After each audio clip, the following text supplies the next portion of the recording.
Jismoniy shaxslar kam quvvatli quyosh panellarini 50 kilovatgacha o'rnatib, o'z iste'moldan ortganini yagona elektr energetika tizimiga o'tkazsa, har bir bunday kilovatt-soat uchun soliq mobil ilovasi orqali 1000 so'm subsidiya olishlari mumkin. Xo'sh, quyosh panellarini o'rnatgan jismoniy shaxslar subsidiya olish uchun nima qilishlari kerak? Buning uchun soliq mobil ilovasining cashback va imtiyozlar bo'limida quyoshli xonadon xizmati tanlanib, Face ID orqali ro'yxatdan o'tiladi.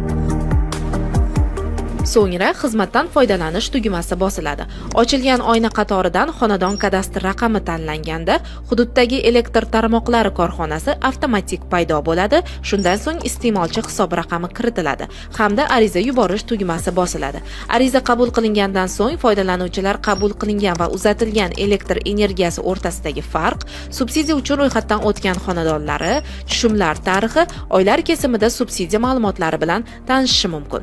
Subsidiya oy yakunida jismoniy shaxs tomonidan iste'mol qilingan va yagona elektr energetika tizimiga uzatilgan elektr energiyasi hajmi o'rtasidagi ijobiy tafovutdan kelib chiqib hisoblanadi hamda keyingi oyning 25-sanasiga qadar soliq mobil ilovasi orqali fuqarolarga to'lab beriladi.